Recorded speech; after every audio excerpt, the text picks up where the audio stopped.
నమస్తే. ఇన్నాళ్ళు నన్ను సపోర్ట్ చేస్తూ, ఎంకరేజ్ చేస్తూ మీ ప్రేమని నాకు అందిస్తున్న ప్రతి ఒక్కరికి కృతజ్ఞతలు. అలాగే ఈ వీడియో కూడా ఖచ్చితంగా మీకు ఉపయోగపడుతుంది. లైక్, షేర్ అండ్ సబ్స్క్రైబ్ చేసి మీ సపోర్ట్‌ని నాకు అందించండి. అలాగే ఈ వీడియో పట్ల మీకున్న అభిప్రాయాన్ని కామెంట్ సెక్షన్‌లో కామెంట్ చేసి తెలియజేయండి. ఇప్పుడు వీడియోని చూద్దాం. నమస్తే, వెల్కమ్ టు అవర్ ఛానల్. నేను పద్మిని. ప్రస్తుతంతో పాటు ప్రముఖ ఆధ్యాత్మికవేత్త, వాస్తు జ్యోతిష పండితులు, లలిత ఉపాసకులు, వాస్తు జ్యోతిష శిక్షణ నిపుణులు బ్రహ్మశ్రీ నానాజీ పట్నాయక్ గారు మనతో పాటు ఉన్నారు. మాట్లాడదాం. సార్ నమస్తే. సార్ శ్రీమాత్రే నమః. సార్ సుమారుగా 2 ఏళ్ల నుంచి మనం రెట్టివి భక్తిలో మీరు వీడియోస్ ఇవ్వడం అది జరుగుతుంది. ఓ తింగర్ ప్రశ్న వేయబోతున్నాను సార్. తింగర్ అనుకోండి, పిచ్చి ప్రశ్న అనుకోండి, చెత్త ప్రశ్న అనుకోండి, వేయాల్సిన అగత్యం పట్టింది నాకు. మేము పూజలు చెయ్యం, గుళ్ళకి వెళ్ళం, ఎట్లాంటి దైవారాధన చెయ్యం. అయినప్పటికీ మాకు దేవతా అనుగ్రహం కావాలి అనుకునే వాళ్ళు ఉన్నారు. వచ్చాయి అలాంటి పరిస్థితులు కనబడ్డాయి. ఒకవేళ అలాంటి పరిస్థితి ఉంటే గనక దైవతా అనుగ్రహాన్ని పొందేటటువంటి పరిస్థితి ఉంటుందా? అనుగ్రహం ఉంటుంది ఖచ్చితంగా, కానీ దేవత ఉండదు. నిజంగా పూజలు చేయని వారికి శాస్త్రంలో ఉంది. ఎవరు అనుగ్రహం ఉంటుంది? పూజ చెయ్యను, దీపం పెట్టను, ధూపం పెట్టను, ప్రేత అనుగ్రహం ఉంటుంది. ప్రేత పట్టుకుంటుందండి ఖచ్చితంగా వారికి. అంటే ప్రేతలు మన చుట్టూ తిరుగుతుంటాయి. సీరియస్గా ఇది మీరు నెగటివ్ ఎనర్జీ ఎక్కడ ఉంటుందో అక్కడ ప్రేతం ఎంటర్ అవుతుంది. కలి ఎంటర్ అవుతాడు, కలి పురుషుడు ఎంటర్ అయిపోతాడు. నిత్య దేవత ఆరాధన చేసే వాడి దగ్గరికి కలి రాడు. భయపడతాడా? రాడు. అది అతనికి ఉన్నటువంటి రూల్స్ లో సెట్ ఆఫ్ రూల్స్ పెట్టుకున్నాడు. కలి ఇష్టం వచ్చిన ప్రవర్తించడు. ఆయన ఏమి మీరు ఏమేం చేస్తున్నారు, ఈ రూల్స్ ని మీరేరా ఎంటర్ అవుతాడు. ఇప్పుడు ట్రాఫిక్ అతను పట్టుకున్నప్పుడు ఏమేమి ఉన్నాయి, ఏం లేవు, ఉన్నాయో వెళ్ళిపో అంటాడు, లేవను ఫైన్ కట్ అంటాడు. అలాగే నేను దీపం పెట్టను, ధూపం వేయను, అంటే సంథింగ్ ఏదైతే నిత్య దేవతారాధన చేసేవి ఏవైతే ఉన్నాయో ఇవి ఏమీ చెయ్యను. కానీ నాకు బాగుండాలంటే 2 విషయాలు. ఒకటి, పాస్ట్ లైఫ్లో అతను బాగా పుణ్యం చేసేనే ఉండాలి. ఆ పుణ్యం వచ్చి నాకు పనిచేస్తూ ఉంటుంది. ఆ విషయం తెలియక అందరూ ఏమనుకుంటామంటే నేను పూజ చేస్తున్నాను, నాకు అంతంత మాత్రం ఏ పూజ లేకపోయినా బాగానే ఉంది కదా అనుకుంటాను. కానీ పూర్వజన్మ పుణ్యం ఉంది ఆయన దగ్గర, అదంతా ఖర్చు అయిపోతుంటుంది. మరి ఈ దేవత అనుగ్రహం కానీ దేవత పూజ కానీ ఎందుకు చేయాలి అంటే ఇక్కడ 2 విషయాలు. ఒకటి, అందరికీ తెలిసిన విషయం అయినా మరోసారి చెప్తున్నాను, కృతజ్ఞతా భావంతో ఒకటి. రెండవది, మీకు బ్లాక్డ్ భాగ్యచక్ర అని ఉంటుంది. మీరు పూర్వజన్మలో పుణ్యం చేశారు కానీ అది ఎక్కడో బ్లాక్ అవుతుంటుంది, వేరే పాపం వచ్చి దాన్ని ఆపుతూ ఉంటుంది. ఈ పూజ చేసిన పుణ్యం ద్వారా ఆ పాపం దగ్ధం అవుతుంది. లలితా సహస్రనామాలు చాంటింగ్ చేస్తూ ఉన్నారు. ఒక్కొక్క నామం ఏం చేస్తుందంటే ఒక ఎనర్జీలా ఫామ్ అయ్యి అక్కడ మీకు ఏదైతే పుణ్యం రావడానికి అడ్డం పడుతున్న పాపాన్ని దగ్ధం చేస్తుంది. అది అయితే ఒక్కొక్కసారి ఏమవుతుందంటే మీరు చేసే పూజ మీ వరకే ఉంటుంది అనుకుంటే తప్పు. మీరు చేసే పూజలో తీవ్రతను బట్టి తర్వాత వంశానికి కూడా అది పనికొస్తుంది. మీరు ఎటువంటి పూజలు పునస్కారాలు చేయకుండా ఉన్నప్పుడు మీ నెక్స్ట్ జనరేషన్స్ కూడా అది ఎఫెక్ట్ ఇస్తుంది. ఆ దారిద్ర్యం అనేది ఇస్తుంది, గ్యారంటీగా ఇస్తుంది. ఎందుకంటే మీ శారీరకంగా ఏదైతే మనకు ఉన్నాయో ఇవేవైతే మనం నెక్స్ట్ జనరేషన్స్ కి ఇస్తుంటాంగా, షుగర్లు, బీపీలు, ఇవన్నీ. అలాగే డిఎన్ఏ ఎలా అయితే పర్ఫెక్ట్ గా ట్రాన్స్ఫర్ అవుతుందో మనం చేసేటువంటి పాపము, పుణ్యము, పూజలు ఇవన్నీ కూడా ట్రాన్స్ఫర్ అవుతాయి. అందులో ఎటువంటి సంశయము లేదు. అయితే కొంతమంది మనం చూస్తూ ఉంటాం సార్, రకరకాల పరిస్థితులు ఉంటాయి వాళ్ళకి. వాళ్ళ హస్బెండ్ ఒప్పుకోకపోవచ్చు, ఏమంటే అస్సలు మమ్మల్ని దేవుడు అంటేనే వాళ్ళు చిర్రెత్తుకొస్తారు, చేయనివ్వరు అనే పరిస్థితి ఒకటి ఉండొచ్చు. పెద్దవాళ్ళు నేర్పలేదండి, ఏదో శనివారం ఏదో అగరబత్తి చూపించటము, లేకపోతే శనివారమే దీపం పెట్టడం, మొత్తం 7 days లో ఒక్క డేనే దీపం పెట్టడం, ఇట్లా వాళ్ళ బ్రాటప్ లో రకరకాల ఉంటాయి, రకరకాల పద్ధతులు ఉంటాయి. మరి ఇట్లా సార్ మార్చుకోవడం ఎట్లా ఈ పరిస్థితుల్ని? అంటే ఫస్ట్ ఆఫ్ ఆల్ ఇక్కడ ఏమైపోయిందంటే భగవంతుడు అనేటువంటి విషయం దగ్గరికి వచ్చేసరికి కనబడ్డు, ఇది ఎంతవరకు ఉన్నాడు అనేటువంటిది తిరుగుతూ ఉంటుంది. ప్రతి ఒక్కరిలో ఉంటుంది అమ్మాయి. ఎందుకంటే నాకు చాలా మంది ఫ్రెండ్స్ ఉంటారు కదా, అడుగుతుంటారు నిజంగానే ఉన్నాడంటావా, నాకు ఒక్కోసారి లీల కనిపిస్తుంది, ఒక్కోసారి కనిపించట్లేదు, ఆ యొక్క ఇది అర్థమవుతుంది, ఒక్కోసారి అర్థం కావట్లేదు అంటే అదే మాయ. మీకు ఉన్నాడు, భగవంతుడు ఉన్నాడు, అతని విశ్వాన్ని మొత్తం నడుపుతున్నాడు అనేటువంటి విశ్వాసం మీకు రావాలి అంటే పురాణాలు, భాగవతము, ఇతిహాసాలు, రామాయణము, మహాభారతం ఇవన్నీ చదవాలి. చదివినప్పుడు అప్పుడు మీకు ఏమవుతుందంటే మీ మైండ్, మీ సబ్ కాన్షియస్ మైండ్, ఎస్ ఇది ఇలా ఉంది కదా అని చెప్పి నమ్మడం ప్రారంభం అవుతుంది.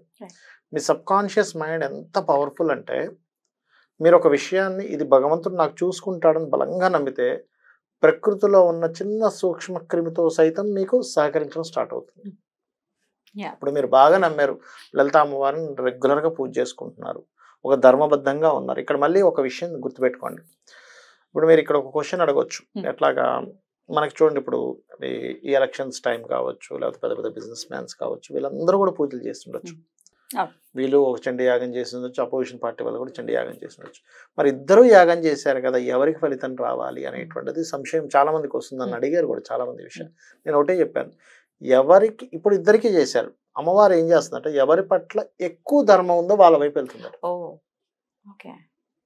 ఇద్దరిలో కూడా ఎన్నో కొన్ని మైనస్లు ఉంటాయి కదా, మనిషి అన్నాక ఉంటాయి. ఎందుకంటే రాజకీయం అంటేనే అక్కడ పోయిన తర్వాత అవతల వాళ్ళ మీద ఎత్తులు పై ఎత్తులు, గందరగోళాలు, గొడవలు, నానా ఉంటాయి.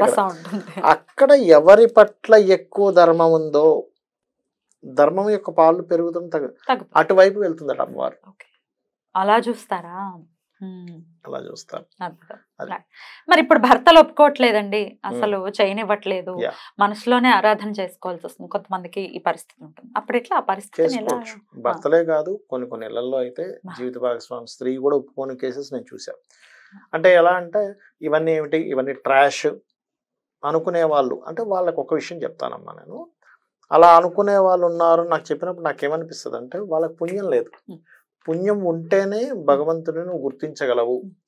పుణ్యం అనేటువంటిది లేకపోతే నువ్వు గుర్తించలేవు. ఎందుకంటే నువ్వు గుర్తించడానికి, నువ్వు భగవంతుని చేరుకోవడానికి ఫస్ట్ నీకు పుణ్యం ఉండాలి.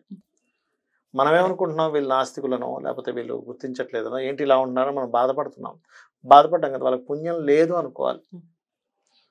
వాళ్ళు వ్యతిరేకిస్తున్నారనో, ఇంకోరు వ్యతిరేకిస్తున్నారనో, ఇంకోరు ఇలా చూస్తున్నారో. కొన్ని ఇళ్లలో మీరు అన్నట్టుగా ఇంట్లో వాళ్ళ నుంచే వ్యతిరేకత ఉంటుంది. భార్య వ్యతిరేకించవచ్చు, లేదా భర్త వ్యతిరేకించవచ్చు కొన్ని సందర్భాల్లో. బట్ లేడీస్ వ్యతిరేకించడం చాలా తక్కువ అని చెప్తున్నాను నేను మీకు. అలాంటప్పుడు మన ధర్మశాస్త్రంలో, మన సనాతన ధర్మంలో మనసులో ఆరాధించుకునే ఉంది. మీకు బయటకు కూడా తెలియదు కదా, అది నిజంగా వ్యతిరేకిస్తున్నారు. ఇంట్లో పటాలు పెట్టనివ్వట్లేదు, పూజ చేయనివ్వట్లేదు, దీపారాధన చేయనివ్వట్లేదు. ఇవన్నీ ఇంకా నువ్వు మూఢత్వంలో ఉన్నావా అనుకుని మాట్లాడుతున్నారు. కొంతమంది మాట్లాడతారు, ఇది మూఢత్వం అనుకుంటారు. భగవంతుడు ఎవరైతే విశ్వానికి మూలమో అతన్ని ఆరాధించడం కూడా మూఢత్వం అనుకునేటువంటి ఇది. ఎందుకంటే కలి ప్రభావం ఇదంతా. ఇది ఏంటంటే కలి పురుషుడికి ఇచ్చినటువంటి దీంట్లో కలి యొక్క ప్రభావం. కలి ఎంటర్ అయిపోతాడు అక్కడికి. ఎంటర్ అయిపోయినప్పుడు ఇట్లాంటి ఆలోచనలే వస్తాయి. వచ్చినప్పుడు మనకి అటువంటి ఆలోచనలే తిరుగుతూ ఉండేసరికి అవతల ఒప్పుకోవట్లేదు, కానీ మనకు చేయాలని ఉంది, మనసులో హ్యాపీగా చేసుకోవచ్చు కూర్చొని. ఖచ్చితంగా పరిస్థితి మారుతుంది, అంతేనా? ఎందుకంటే అటువంటి సిచ్యువేషన్ లో కూడా చేసావు కదా నువ్వు. అన్ని సమకూరినప్పుడు చేయడం కంటే కూడా ఏది నాకు సహకరించట్లేదు కానీ నేను నీ పాదాలు పట్టుకున్నాను తల్లి అన్నప్పుడు అమ్మవారు ఖచ్చితంగా కరుణిస్తుంది ఆ క్షణంలో. ఖచ్చితంగా. ఇంకొక కలి ఎంటర్ అయినటువంటి పరిస్థితి ఉన్నప్పుడు ఒక ప్రశ్న ఖచ్చితంగా అడుగుతుంటారు, అసలు మనకు ఆయన తండ్రి కదా, ఈశ్వరుడు తండ్రి కదా, ఆయన ఎక్స్పెక్ట్ చేస్తాడా నాకు ఇది పెట్టు నాకు అది పెట్టు అని, లేకపోతే ఆయన పూజ చేయమని అడుగుతాడా, ఒకవేళ పూజ చేస్తేనే ఇస్తాడా లేకపోతే ఇవ్వడా అని అడిగితే మీ ఆన్సర్? నేనేమంటానంటే అమ్మ, ఒక దీపం ఉంది, ఇదొక పోల్ అనుకోండి. లైట్ దగ్గరికి నువ్వు వెలుతురు కోసం వెళ్తున్నావు. లైట్కి ఎటువంటి ఎక్స్పెక్టేషన్స్ లేవు. నువ్వు దాని వెలుతురు కింద కూర్చొని నువ్వు పుస్తకం చదువుకుంటావు, ఆటలే ఆడుకుంటావు, నీ ఇష్టం. లైట్ ఎక్కడ మీరు దగ్గరికి రావాలని ఎక్స్పెక్టేషన్ పెట్టుకోదు. అది ఒక లైట్, అది వెలుతురు ఇస్తుంది. మీ అవసరం కోసం లైట్ దగ్గరికి వెళ్ళారు. అలాగే భగవంతుడు అనేటువంటి ఒక ఎనర్జీ తన ఎనర్జీని ఫ్లో చేస్తున్నాడు. మీకున్న పాపం దగ్ధం అవ్వడానికో, మీకున్న కోరిక తీరడానికో భగవంతుడి దగ్గరికి వెళ్తున్నారు. ఇప్పుడు లైట్ దగ్గరికి మీరు వెళ్ళాలా, లైట్ మీ దగ్గరికి వస్తుందా? మనమే వెళ్ళాలి. అంతే కదా. అంతే. సో ఇవన్నీ కూడా ఇందాక మీరు చెప్పినట్టుగా కృతజ్ఞతను ఆవిష్కరించడమే. మీరు ఇప్పుడు లైట్ దగ్గరికి వెళ్ళి ప్రత్యేకంగా మీరేం అడగక్కర్లేదు. లైట్ దగ్గరికి వెళ్తే వెళ్తారు ఆటోమేటిక్. ఎలా వస్తుందో భగవంతుడి దగ్గరికి చేరుకుంటే ఆటోమేటిక్ మీకు పాపం దగ్ధం అవుతుంది. అద్భుతం సార్. చేరుకునే ప్రయత్నం చేయాలి. పిచ్చి ఆలోచనలన్నీ పక్కన పెట్టి డెఫినెట్ గా చేరుకునే ప్రయత్నం చేయాలి. మేము పూజలు చేయము, లేకపోతే మేము ఇది కాంప్లెక్స్ గా ఉండటానికి ఇప్పుడు చాలా మంది అనుకుంటూ ఉంటారు, దీంట్లో చాలా బోల్డ్ అంత క్రతువులు ఉంటాయి, చేయటం చాలా కష్టం అందరికి సింపుల్ గా వచ్చేయాలి సార్, ఎవ్రీథింగ్ సింపుల్ గా అయిపోవాలి. జస్ట్ మేము ఏం చేయమండి, జస్ట్ 3 సార్లు ఈ మంత్రం చదువుతాం వచ్చేయాలి నాకు రాజయోగం అని అనుకుంటే ఏమిటది, ఎట్లా అంత పెద్ద పాప దగ్ధం అవ్వాలి, అంత పెద్ద పాప ఎట్లా జరుగుతుంది, పండు ఉంది నువ్వు ఇంత చిన్నదాంతో అవ్వాలంటే ఎట్లా అవుతుంది, కొంచెం అయినా ఆలోచించాలి కదా. కొంచెం మనం కష్టపడాలి. 10th క్లాస్ పాస్ అవ్వాలంటే ఎంత కష్టపడాలి కదా, ఎల్కేజీ సిలబస్ తో 10th పాస్ అవుతా అంటే. ఎనీవేస్ ఇది డెఫినెట్ గా కూడా ప్రాక్టికల్ గా ఆలోచించాలి. భగవత్ సంబంధించిన విషయాలు కూడా ప్రాక్టికల్ గా ఆలోచిస్తేనే మనకు అది అర్థం అవుతుంది. ఏదో మ్యాజిక్ అయిపోతుంది అనుకోవటం కరెక్ట్ కాదు. ఇస్తాడు, మ్యాజిక్ కూడా ఇస్తాడు. ఎప్పుడు ఇస్తాడు అంటే మీకు పుణ్యం ఉంటేనే జరుగుతుంది అది కూడా.